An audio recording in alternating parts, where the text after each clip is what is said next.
Hey, all, Scott Horton here. It's always safe to say that one should keep at least some of your savings in precious metals as a hedge against inflation. And if this economy ever does heat back up and the banks start expanding credit, rising prices could make metals a very profitable bet. Since 1977, Robertson Roberts Brokerage Inc. has been helping people buy and sell gold, silver, platinum, and palladium, and they do it well. They're fast, reliable, and trusted for more than 35 years. And they take Bitcoin. Call Robertson Roberts at 1-800-874-9760 or stop by rrbi.co. All right, you guys, welcome back. I'm Scott Horton. It's my show, The Scott Horton Show. On the line, I've got Stephen Zunes, Dr. Stephen Zunes, professor of politics and international studies at the University of San Francisco.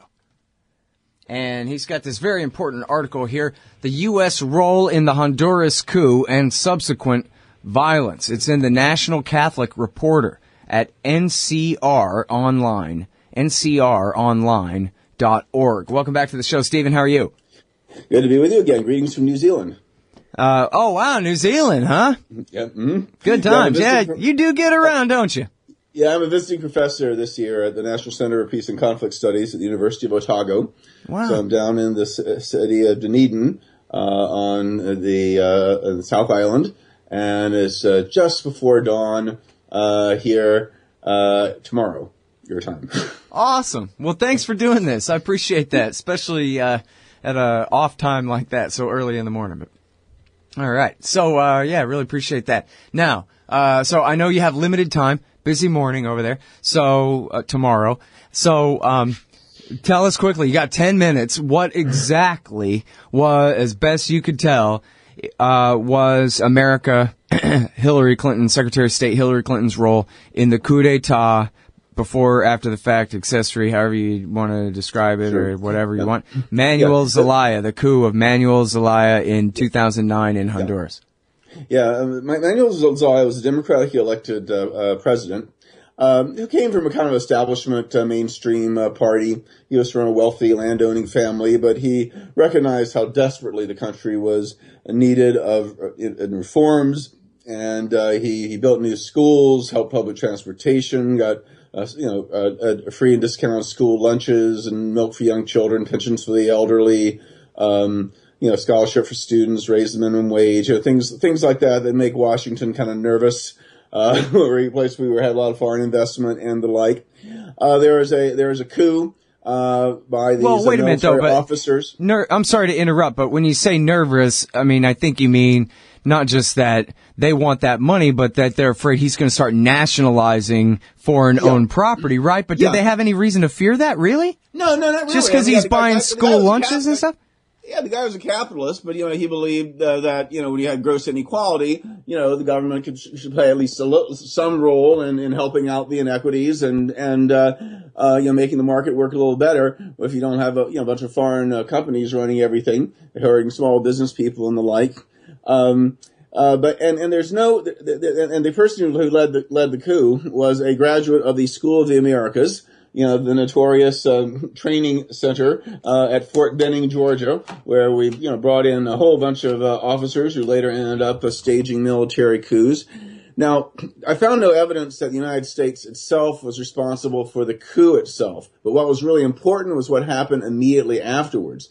The Organization of American States, all these Latin American countries, said, hey, this is illegitimate, let's not go back to the bad old days of military coups, we don't recognize this new government. Zelaya needs to come back and complete his term. If you don't like him, the people can vote him out, but don't force him out, through force.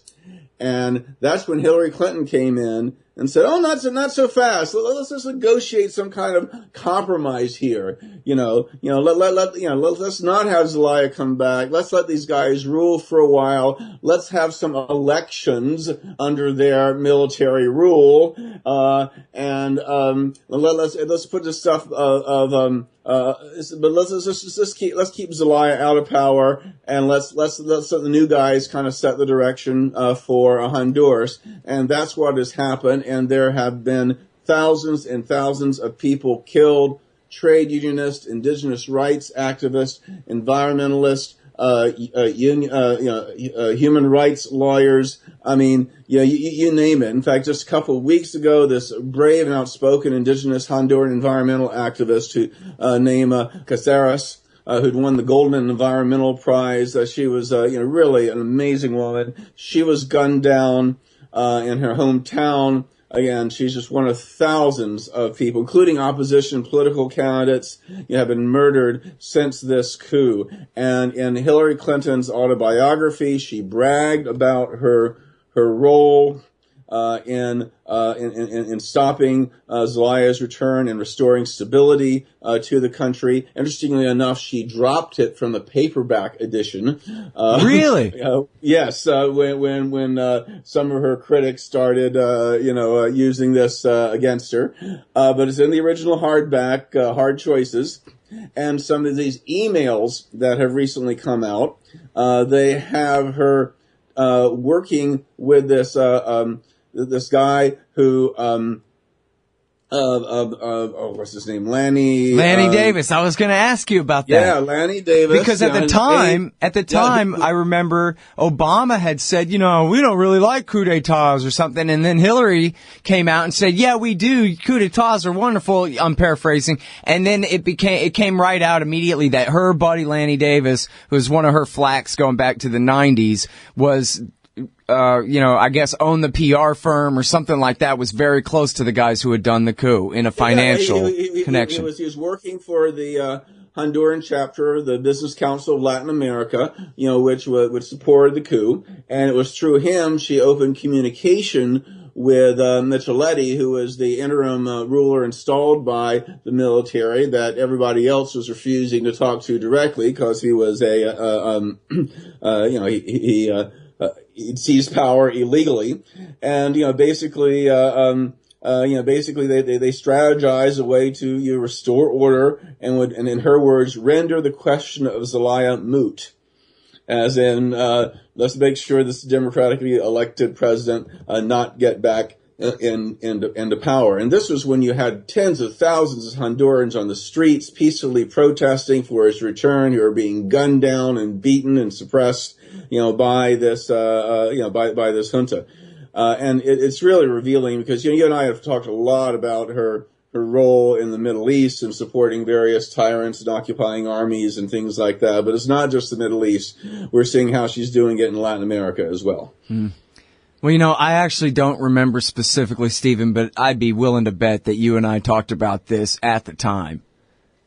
I've certainly interviewed people ever since then about it from time to time. Yeah, we didn't quite know as full. I mean, I think both of us suspected, that Hillary was doing something because it was interesting. The White House statements were far more equivocal in their condemnation of the coup, but the State Department, which was really doing the stuff behind the scenes under Clinton, Obama was one to call it a coup. The State Department refused to do so, and we're getting a lot more mixed signals from the State Department. But since that time, again, the emails, her autobiography, at least the first edition, and other things, have made it very clear she played a major role in preventing the return of democratic governance, and we've seen the horrible things that have happened. It has become literally the murder capital of the world. More people killed per capita. And again, the targets are like the cream of the crop, the very people, the civil society leaders, the folks who are really working to support the poor, support the environment, support indigenous rights, support human rights, to support, the opposition parties. These are the people who are being killed at record numbers. I mean, this kind of reminds us of the battle days in the 1980s in places like El Salvador and Guatemala. Well, I'm sorry, we only got 1 minute, but back to the refugees where we had all the child refugees. Imagine what it would take for you to send your minor child, not just like a teenager, but a child alone across Mexico to try to get to America. How desperate you would have to be to be in that situation that you would do that. And then, as you say, Hillary supported is on the record, and you have the link in your article here to the proof of her supporting sending those kids back to the murder state that she had helped to create there. It's it's such a scandal. And Sanders' refusal to hit her on this, especially in the debate the other night when they were talking about Latin American coups, is unforgivable, by the way. But anyway, we're out of time. Thank you. Thank you so much for coming back on the show, Stephen. Appreciate it. Sure thing. Hey, I'll check out the audiobook of Lew Rockwell's Fascism versus Capitalism, narrated by me, Scott Horton, at audible.com. It's a great collection of his essays and speeches on the important tradition of liberty. From medieval history to the Ron Paul Revolution, Rockwell blasts our statist enemies, profiles our greatest libertarian heroes, and prescribes the path forward in the battle against Leviathan. Fascism versus Capitalism by Lew Rockwell for audiobook. Find it at Audible, Amazon, iTunes, or just click in the right margin of my website at scotthorton.org. Hey, all Scott here. If you're like me, you need coffee. Lots of it. And you probably prefer it tastes good, too. Well, let me tell you about Darren's Coffee Company at darrenscoffee.com. Darren Marion is a natural entrepreneur who decided to leave his corporate job and strike out on his own, making great coffee. And Darren's Coffee is now delivering right to your door. Darren gets his beans direct from farmers around the world. All specialty, premium grade with no filler. Hey, the man just wants everyone to have a chance to taste this great coffee. darrenscoffee.com. Use promo code Scott and you get free shipping. darrenscoffee.com. Hey, Scott Horton here to tell you about this great new book by Michael Swanson, The War State. In The War State, Swanson examines how Presidents Truman, Eisenhower, and Kennedy both expanded and fought to limit the rise of the new national security state after World War II. If this nation is ever to live up to its creed of liberty and prosperity for everyone, we are going to have to abolish the empire. Know your enemy. Get The War State by Michael Swanson. It's available at your local bookstore or at Amazon.com in Kindle or in paperback. Just click the book in the right margin at scotthorton.org or thewarstate.com.